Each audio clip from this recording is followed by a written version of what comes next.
जय बोलो देवादिदेव खजरा श्री भगवान महावीर स्वामी की। अहिंसा परमो धर्म की। परम पूज आचार्य गुरुवर श्री विद्यासागर जी महाराज की।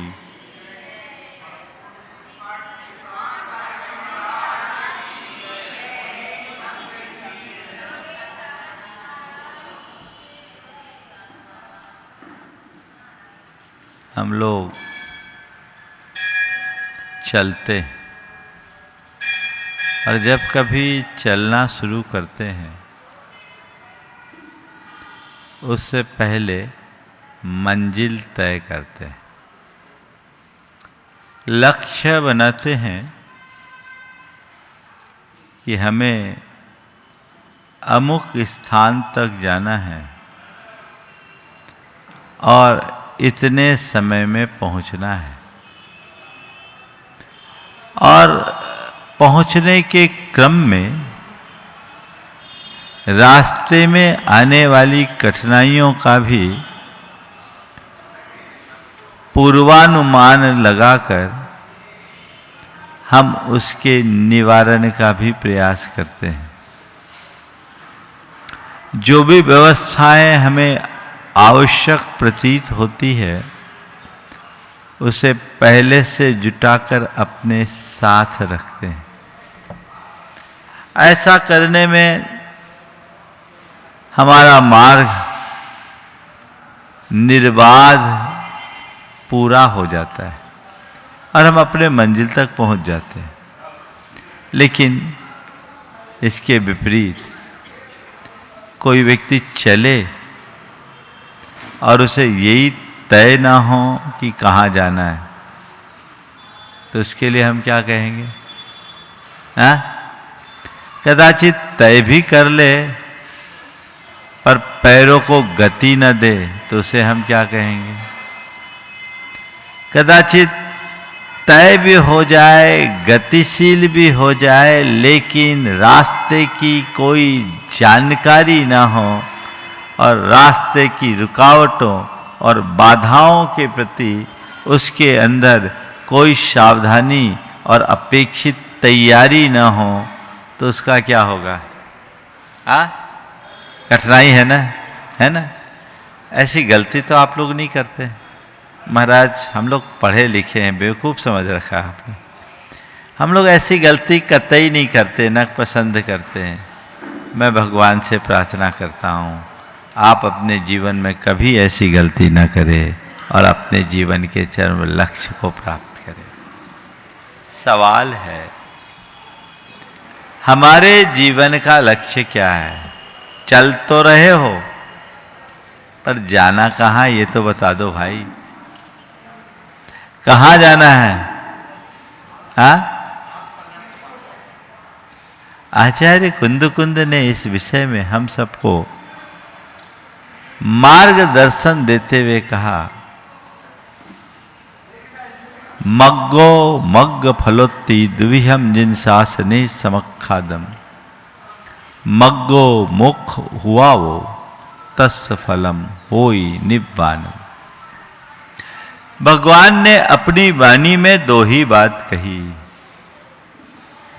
एक मार्ग की और दूसरे मार्ग के फल की। मार्ग क्या है? जो मोक्ष का उपाय है। और मार्ग का फल क्या है? मोक्ष है, निर्वाण। अब थोड़ा विचार करो, मार्ग तुम्हारे पास है तब मार्ग का फल होगा। तो मार्ग तो मंजिल से जुड़ता है। पहले मंजिल तय करो तब मार्ग हो। बातें हम लोग मोक्ष की करते हैं, तैयारी बिल्कुल नहीं दिखती। बोलो, है तैयारी? अभी अचानक ऐसा प्रस्ताव आ जाए कि इस समय एक स्पेशल वैकेंसी निकली है मोक्ष के लिए, एक सीट है और तुम्हारा नंबर है। बोलो जितेंद्र, क्या करोगे? हाँ, घरवाली को फोन नहीं करोगे? हाँ,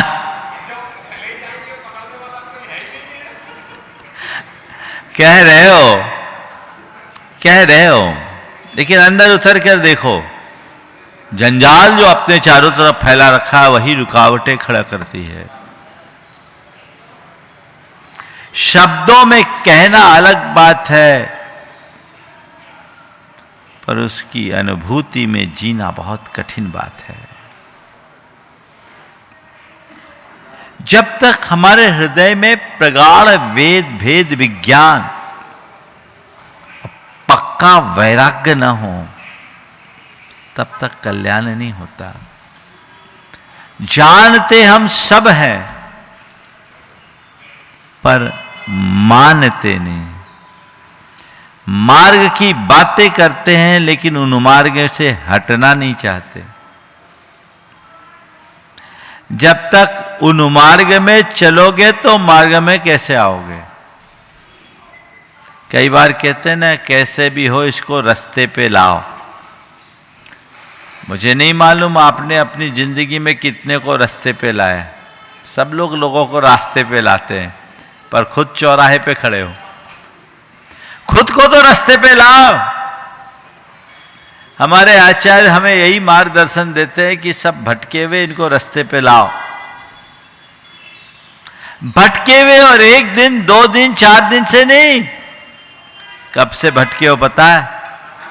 हाँ, अनादि से। लेकिन जो भटकता प्राणी है ना, उसको भटकने में ही मजा आ रहा है। वो भटक रहा है। सबसे बड़ी विडंबना तो यह है कि उसे इस बात का किंचित आभास ही नहीं कि मैं भटक रहा हूं। बोलो, सही यात्री और भटकने वाले व्यक्ति में क्या अंतर है? यात्रा और भटकन में क्या अंतर है? एक यात्री है और एक भटकता प्राणी है, दोनों में क्या अंतर है? और भटकने वाले में? अच्छा, आपका कहना है यात्री को अपनी मंजिल का पता है, पर जो भटक रहा है उसे कुछ अता पता नहीं। मैं इसे दूसरे शब्दों में कहूँगा, जो यात्री है वो हर पल यात्रा का आनंद लेता है, क्योंकि वह अपने ठिकाने जा रहा है। और जो भटकता है उसको हर पल आतुरता रहती है, क्योंकि उसका कोई ठिकाना नहीं है। तुम्हारा क्या ठिकाना? बोलो, भटक रहे हो या यात्री हो? हाँ? और कसम खाए बैठे हैं भटकते रहने का। ऐसा अभी तो भटक ही रहे हैं, अंतिम समय तक भी यही कहोगे अभी तो भटक ही रहे हैं। तो भैया कब तक भटकोगे? राह तो पकड़ो। कोई राह बताने वाला ना हो और फिर भटके तो समझ में आता है। राह बताने वाला हो, उसके बाद भी भटकते रहो, तो ये कहाँ की समझदारी है? अभी तो भटक ही रहे। कितनी शान से बोल रहे हो। अरे भटक ही रहे, क्यों भटक रहे हो? ये तो सोचो किसने रोका, कहां बाधा है? सही राह पकड़ो, आगे बढ़ो, तभी तो ये भटकन मिट पाएगी। अन्यथा हासिल क्या होगा? तो अपनी भटकन को मिटाने के लिए हमें खुद को संकल्पित होना पड़ेगा। हमें कोई बाहरी कारण नहीं भटकाता। ये हमारे भीतर का जो मोह और ममत्व है वही हमें भटकाता है, वही हमें अटकाता है। इसलिए इस भटकन से मुक्त होना है तो अपने अंदर के मोह को खत्म करो, मोह पर विजय पाओ।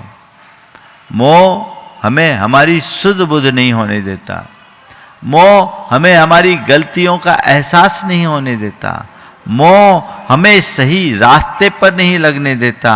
मोह हमें अपने स्वरूप को पहचानने नहीं देता। जब तक मोह हावी रहेगा, भटकते रहोगे, मोह मिटेगा, सही रास्ते पे लगोगे। तो क्या करना है? क्या करना है? मोह मिटाना है और सही रास्ते पर चलना है। कब से? एक बार हमने पूछा कब से, कहा मरने के बाद। मरने के बाद, अभी नहीं। कब तक ऐसा होगा? ये भटकाव कब मिटेगा?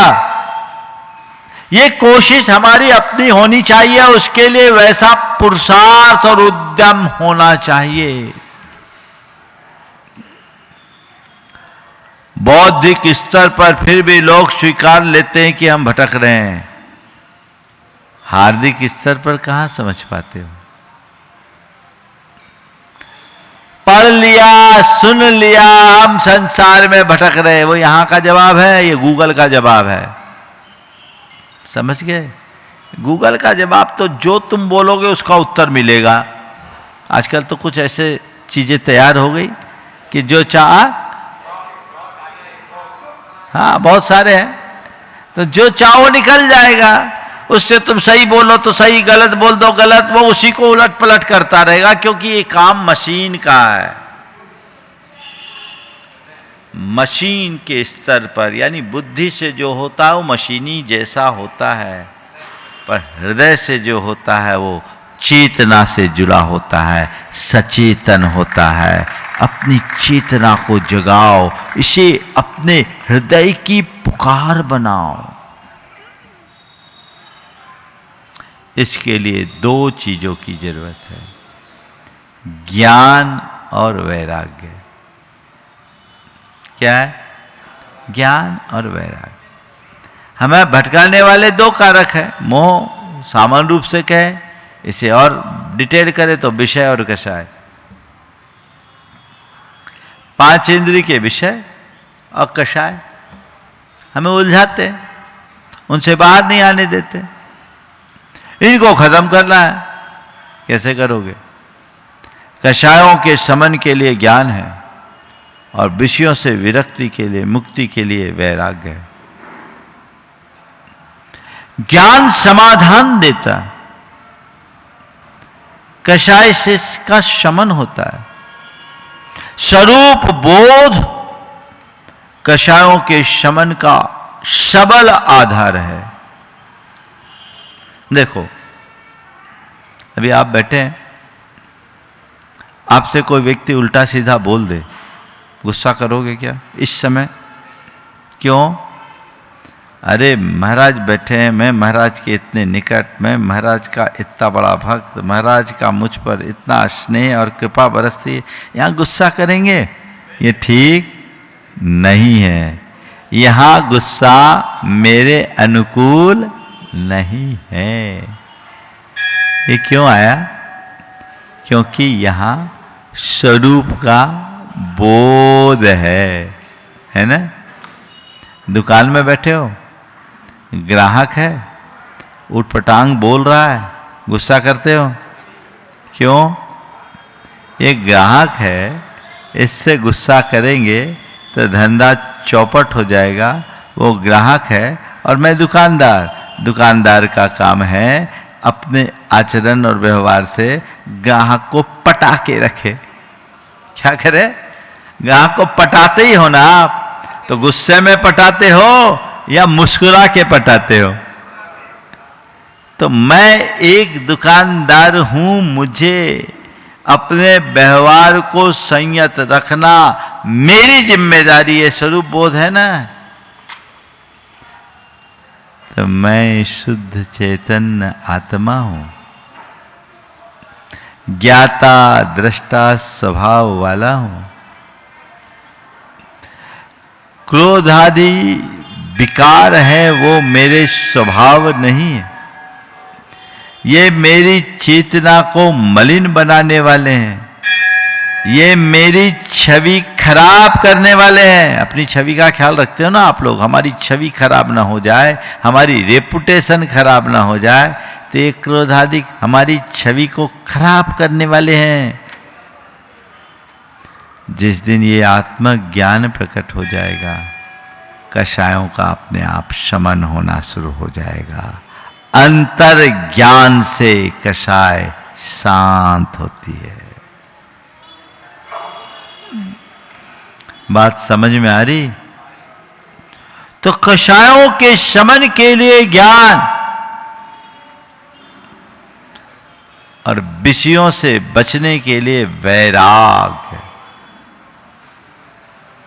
वैराग का मतलब चीजों को छोड़ना नहीं। ठीक, वैराग का मतलब चीजों को छोड़ना नहीं। वैराग का मतलब है दृष्टि को बदल देना, उनसे दूर हट जाना। जो चीजें दिल में उतरी थी उन्हें दिल से उतार देना। क्या है वैराग? जो दिल में उतरी हुई है उसे दिल से उतार दो। एक बात बताओ, जो बातें दिल में उतरी है उसके विरुद्ध कोई कितना ही बोले कोई असर पड़ता है क्या? नहीं ना। और जो बातें दिल से उतर जाए या जो व्यक्ति दिल से उतर जाए उसकी तरफ कभी झांकने का भी मन होता है? नहीं ना। तो अभी तुम लोगों के दिल में विषय कसाय उतरे हुए है, पाप उतरा हुआ है, दिल में उतरा हुआ है, इसलिए वही अच्छा लगता है। उसके विरुद्ध कुछ बात बोल दो तो बड़ा उठपटांग लगता है। कोई त्याग याग की बात कर दो, कोई नियम संयम की बात कर दो, अरे आज महाराज ने तो बड़ा कठिन प्रवचन दिया, आज कैसे होगा, महाराज जी ने ऐसा बोल दिया वैसा बोल दिया, कैसे करेंगे? क्योंकि बातें दूसरी बिठाल रखे हो ना। जिस दिन ज्ञान के प्रताप से ये बातें तुम्हारे दिल से उतर जाएगी, चीजें सामने भी आएगी तो उसे ग्रहण करने की इच्छा नहीं होगी। इसी अनिच्छा का नाम वैराग है। उसे जगाओ। वैराग का मतलब ये नहीं कि तुम साधु सन्यासी बनकर घर परिवार से बाहर निकल जाओ। लोक में साधु सन्यासी को वैरागी के रूप में पूजा जाता है और साधु सन्यासी वैराग से प्रेरित होते हैं। पर मैं कह रहा हूं कोई जरूरी नहीं कि साधु सन्यासी में भी वैराग हो ही। वैराग अंदर की परिणति है। वो वैरागी बन तो गया लेकिन अंदर वैराग जगे तब तो अंदर अटैचमेंट रह सकता है। और ये भी कोई जरूरी नहीं कि गृहस्थ है वो मोही हो। साधु भी मोही हो सकता है और गृहस्थ भी वैरागी बन सकता है। मजे की बात तो ये, आचार्य समंत भद्र महाराज ने इस पर प्रकाश डालते हुए लिखा, गृहस्थो मोक्ष मार्गस्थो निर्मोहो नय मोहवान। अनगारी ग्रही से अनगारो ग्रही से आन,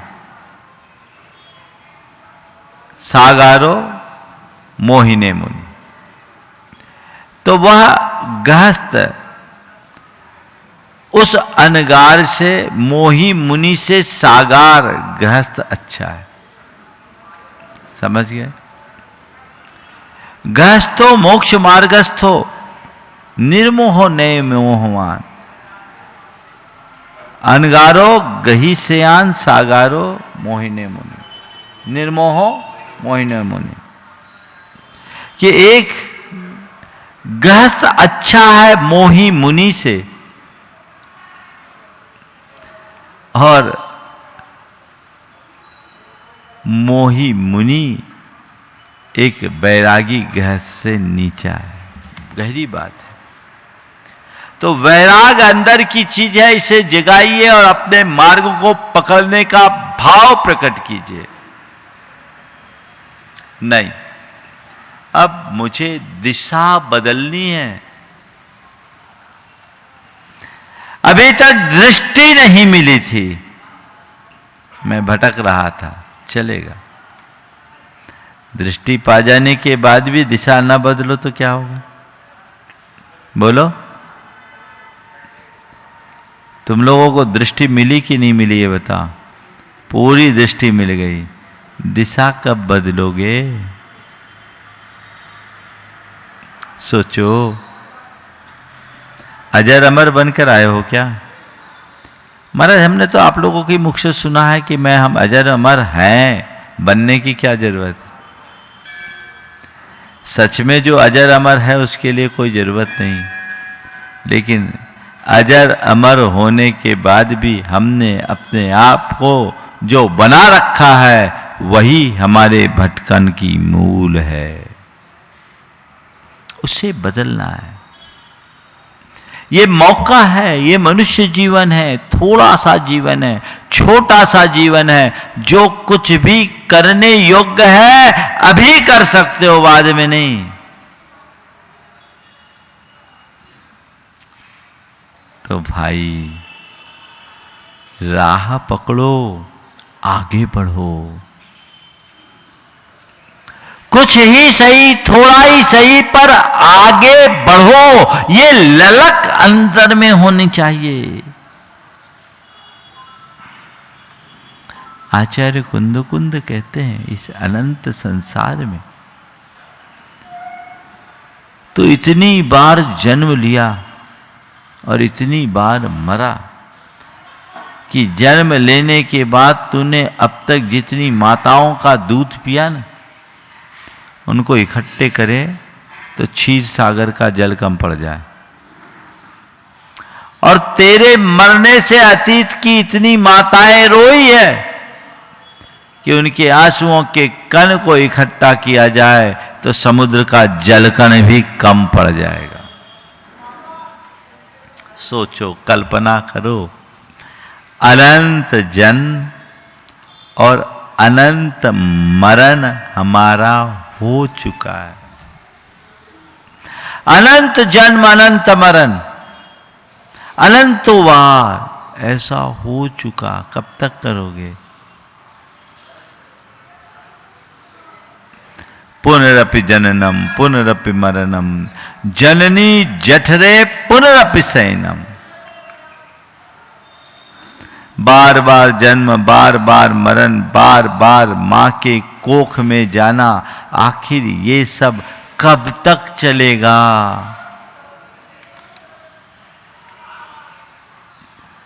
ये जीवन भी देखो, अंगम गलितम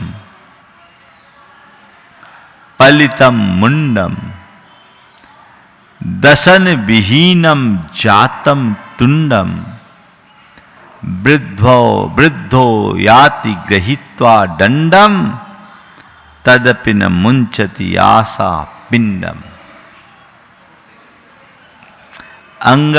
अंगम गलितम, शरीर छीन हो गया। पलितम मुंडम, सिर सफाचट हो गए या सफेद हो गए। दसन विहीनम जातम टुंडम, मुंह से बत्तीसी बाहर आ गए। वृद्धो याति गृहीत्वा दंडम, अब शरीर इतना कमजोर हो गया कि बिना लाठी लिए चल नहीं पा रहे। तदपि न मुंचति आशा पिंडम, शरीर के छीन होने पर भी आसक्ति घटती नहीं बल्कि और बढ़ती जाती है। यही तो संसार है। और जब तक ऐसा चक्र चलता रहेगा, ये संसार बढ़ता रहेगा। तो अब एक लक्ष्य बनाओ, सही राह पकड़ने की। मार्ग होगा तभी मार्ग का फल होगा। मोक्ष चाहिए। एक बार एक ने कहा, महाराज जी आप मुनि क्यों बने? मैंने कहा क्यों पूछ रहा है? बोले मोक्ष के लिए मुनि बनते, आज तो मोक्ष है ही नहीं, आप मुनि क्यों बने? मैंने कहा किसने कहा मोक्ष के लिए मुनि बनते, मुझे तो मोक्ष चाहिए ही नहीं। मोक्ष नहीं चाहिए तो मुनि क्यों बने? उन्होंने कहा मोक्ष नहीं चाहिए, मुझे मोक्ष मार्ग चाहिए। आज मोक्ष मार्ग है, इसलिए मैं मुनि बना। और जो मोक्ष मार्ग को पकड़ लेगा वो मंजिल तक जरूर पहुंचेगा। क्यों? मोक्ष मार्ग की ये विशेषता है। एक है हाईवे जिसमें बहुत घुमाव है, मोड़ है, उसमें आदमी भटक सकता है।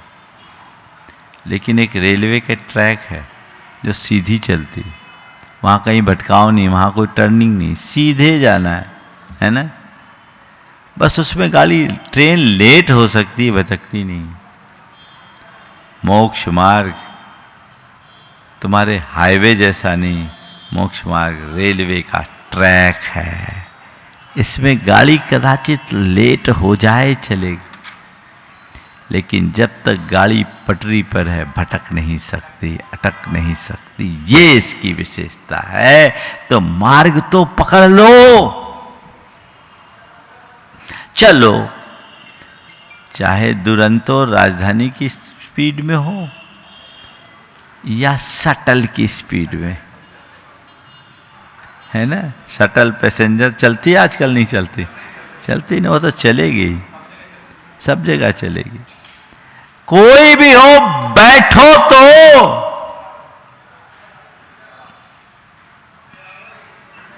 लेकिन उसमें भी आप लोग कभी कभी गड़बड़ी कर बैठते हैं। जाना दिल्ली हो और बैठ जाए मुंबई की ट्रेन में, अब क्या होगा? हाँ? एक बार एक व्यक्ति ट्रेन में यात्रा कर रहा था और घुटने पर सर रखकर रोए जा रहा था। बहुत देर से रो रहा था। ट्रेन में ज़्यादा भीड़ भाड़ नहीं थी, कंपार्टमेंट खाली था। सामने की सीट में एक बूढ़ी अम्मा बैठी थी।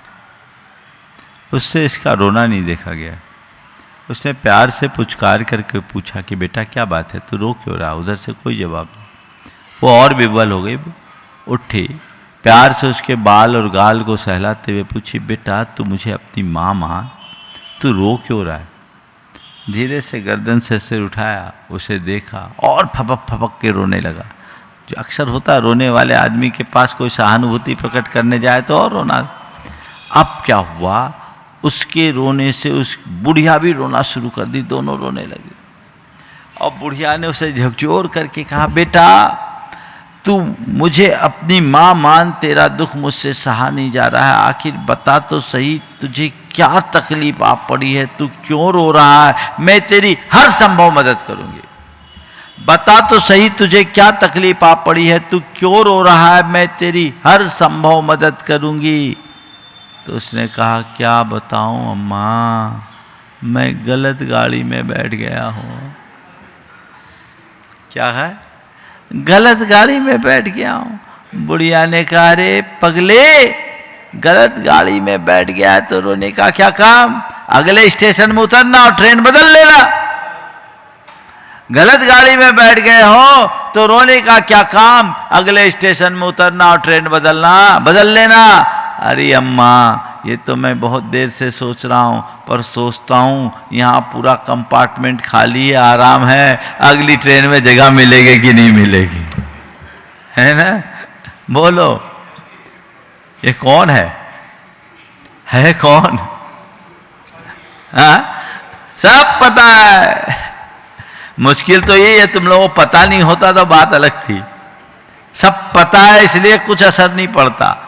तुम लोग तो इतने होशियार हो कि अगला वाक्य महाराज क्या बोलेंगे इसका भी अनुमान लगा लेते हो। तय महाराज का काम बोलना, हमारा काम सुनना। हो गया काम। हमारा धर्म सुनना है, महाराज का धर्म सुनाना है। ध्यान रखना, सुनना सुनाना धर्म है, पर सुनना और सुनाना ही धर्म नहीं है, सुन करके उसे करना ही असली धर्म है। जो सुनने को ही धर्म मानते वो अटक जाते हैं, और जो सुन करके धर्म करते हैं वो पार लग जाते हैं। हमने जो सुना है उसे गुने और जीवन को आगे बढ़ाने का उद्यम करें, तो मार्ग होगा, तो मार्ग का फल। मार्ग है ना, चलो। भगवान ने कौन सा मार्ग दिया? रत्नत्रय का मार्ग दिया। दर्शन ज्ञान चरित्र को अपनाओ, ये मार्ग है। अब इस मार्ग में चल पाओ तो कोई बात नहीं। साधु धर्म को अंगीकार करने का पहला उपदेश, पर इसमें तुम अपने आप को असमर्थ पाते हो तो चलो श्रावक धर्म का पालन कर लो। राजमार्ग से चल सको अच्छी बात नहीं है, पगडंडी पर तो चलो। चलोगे तभी तो पहुंचोगे, चले नहीं तो पहुंचोगे कैसे? रुको मत, तुम जहां हो सुरक्षित नहीं है। आगे बढ़ो, चलो, पार लगाओ, यहां से हटो।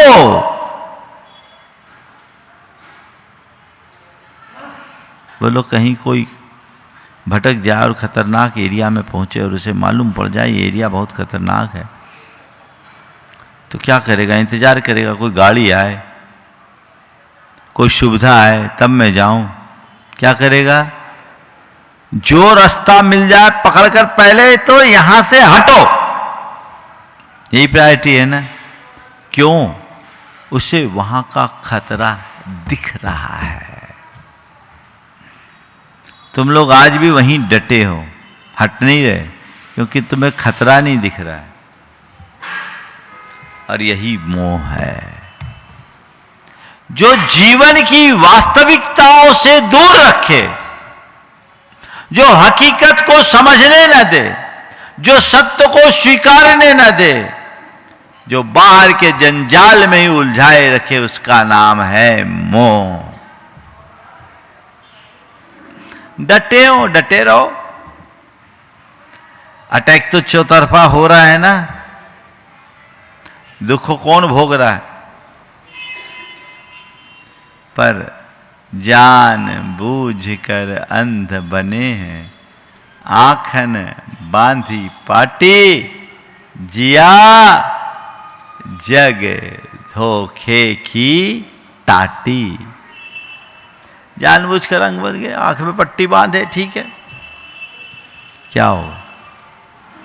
बांधे रहो पट्टी, कब तक चलेगा?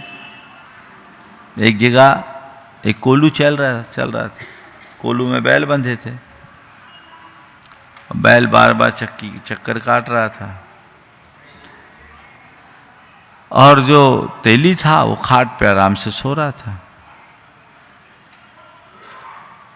वहीं से एक वकील गुजरा, देखा ये बैल तो घूम रहा, मालिक सो रहा है। उसका दिमाग थोड़ा चला, उसने उसको तेली को बोला, भाई तुम सो रहे हो और बैल घूम रहे हैं, अगर बैल चलना बंद कर दे तुम्हारा काम अधूरा रह जाएगा। बोले नहीं, बैल चलते रहेंगे। नहीं, मान लो रुक गए तो? बोले नहीं, रुकेंगे तो हमने इसके गले में घंटी बांध रखी है, ये घंटी बजती रहेगी, हम समझते रहेंगे बैल चल रहे हैं। बोले अच्छा। बोले हाँ, इनको जब उनका इनको ये लगे कि चक्कर काट रहे यहीं तो बोले नहीं, मैंने आंखों में पट्टी लगा रखी है, उनको पता ही नहीं है कि ये चक्कर काट रहे, इन्हें लग रहा आगे बढ़ रहा है। ठीक है, घंटी बजने से आपको पता लगेगा, लेकिन ये तो ऐसा भी हो सकता है कि बैल एक ही जगह खड़े हो जाए और अपनी गर्दन हिलाते रहे, तो घंटी बजते रहेगी। उसने कहा बाबूजी, हमारा बैल है, वकील नहीं जो इतना दिमाग चलाया है। इतना दिमाग नहीं चलाएगा, वो बैल है, वो अपनी ड्यूटी पूरी कर रहा है ना। तुम लोग भी, मैं बैल बोलूंगा तो बुरा लगेगा, वकील ही हो जो अपनी बात को किसी न किसी तरीके से जस्टिफाई करने में लगे हो और अपना ही अहित कर रहे हो। अपने इस बाहरी पक्ष को संवार रहे हो और जो भीतरी तत्व है, जो असल मालिक है, उसकी उपेक्षा हो रही, उसे पहचानो। तो मग्गो मोक्ष उवाओ, मोक्ष का उपाय है मार्ग। इसे अंगीकार करे, भूमिका अनुसार कुछ भी हो, थोड़ा भी हो चले, आखिर थोड़ा भी हो चले, पर चले, रुके नहीं, ठहरे नहीं, आगे बढ़े। गृहस्थ मार्ग भी छोटा नहीं है, बहुत है ना। 12 व्रतों को अंगीकार करो, हीनादिक रूप में ही सही करो तो आत्मज्ञान के साथ आत्मा की श्रद्धा पूर्वक सम्यक चरित्र के क्षेत्र में रखा गया हर एक कदम हमारे मोक्ष मार्ग को पुष्ट करता है। भगवान ने जो तुम्हें गृहस्थ धर्म का उपदेश दिया उसका अनुपालन करो। 3 प्रकार के श्रावक बताए, दास, पाक्षिक, नैष्ठिक और साधक।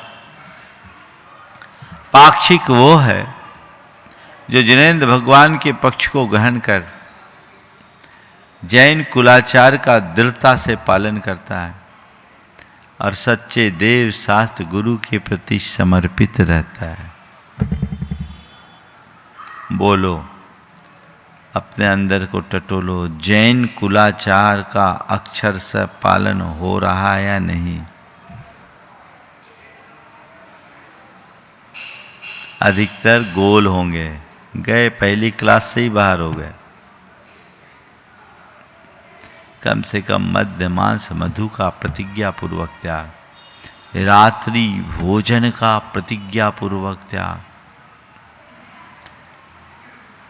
देव पूजा या देव दर्शन इन्हें जरूर करे, अपने जीवन का नियमित अंश बनाए।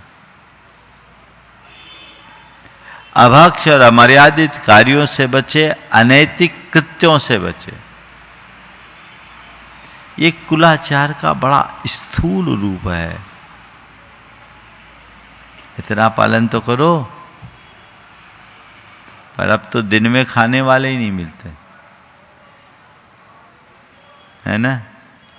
रात्रि भोजन के त्यागी भी कहते हैं हमारी बाहर की छूट है, तो घर में तो जो है सो है, बाहर वो रात में ही खाएंगे। अभी एक भाई ने बोला वो एक शादी में गया, जैन की शादी में, और दिन में गया तो वहाँ थाली नहीं लगी थी। बोले क्यों? बोले खाने वाले नहीं। 2 4 10 बोले हमारे जैसे बेवकूफ़ बन के आ गए। हाँ, हो रहा है। कहाँ जा रहे हैं हम? सब शांत से कुलाचारों के प्रति प्रतिबद्धता रखो। हिंसा अहिंसा का विवेक, भक्षा भक्ष का विवेक जगाइए। राग रंग में उलझ करके उलझे ही रहोगे, सुलझ नहीं पाओगे। पाक्षिक श्रावक हो तब तो नैष्ठिक होगा। फिर 1 से 11 प्रतिमा है। आने वाले दिनों में अगर सुविधा रही तो आगे बात करूंगा। फिर है साधक जो संलेखना पूर्वक अपने शरीर का अंत करता है। तो अपने जीवन को मोक्ष मार्ग के अनुकूल बनाने की कोशिश करना है। वो हमारे ध्यान में आ जाए, काया पलट है। और यदि ऐसा नहीं है तो केवल और केवल भटकाव है। इस भटकाव से अपने आप को मुक्त कीजिए। जब मोक्ष की बात होगी होगी, अभी तो मोक्ष मार्ग पर मुझे स्थिर रहना है। और थोड़ा नीचे आ जाऊं, मैं मोक्ष मार्ग पर चलूं तो चलूं, ठीक है। जब तक नहीं चल पा रहा, कम से कम मोक्ष मार्ग को अपना आदर्श मानकर मोक्ष मार्गियों के पीछे चलूं। पर वो वही हाल होगा कि हंस के चोंच में लकड़ी और उसको कछुआ पकड़ करके उड़ेगा। जैन धर्म में गाय की पूंछ पकड़कर स्वर्ग जाने की कोई व्यवस्था नहीं। समझ गए? गाय की पूंछ पकड़ करके स्वर्ग जाने की कहानी, ये कहानी है ना। लड्डू खाने के लिए गया, उसने पूंछ पकड़ी, उसके बाद उसके मालिक ने, फिर मालिक की पत्नी ने, फिर मालिक के बच्चों ने और बच्चों के बच्चों ने सब पूंछ पकड़ करके जा रहे हैं और कामधेनु गाय आकाश में जा रही है। नीचे वाला पूछ रहा है भाई स्वर्ग जाएंगे, वहाँ बड़े बड़े लड्डू मिलेंगे, कितना बड़ा लड्डू मिलेगा, दिमाग में कीड़ा काटने लगा। आखिर मालिक ने पूछ ही लिया कि ये बताओ स्वर्ग जाएंगे वहाँ कितना बड़ा लड्डू मिलेगा। वो किसान का जो हरवाहा था वो भूल गया, गाय की पूंछ छोड़ी और कह दिया इतना बड़ा लड्डू, धड़ाम से नीचे गिर गए ना। तो यही कहानी है, लक्ष्य अपना बनना चाहिए। मोक्ष और मोक्ष मार्ग को अपना लक्ष्य बनाओ, मोक्ष मार्ग को अपने जीवन का आदर्श बनाओ और मोक्ष मार्गी की सेवा में लगे रहो। खरबूजा खरबूजे को देखकर रंग बदलता है, त्यागियों के संपर्क में रहने से वैराग्य का भाव जगता है और रागियों के बीच में रहने से मन रागी बन जाता है, भोगी बन जाता है। इसलिए भोगी से वैरागी बनना है तो त्यागियों के संसर्ग में रहने की कोशिश करें। समय आप सबका हो गया है। बोलिए अहिंसा परमो धर्म की।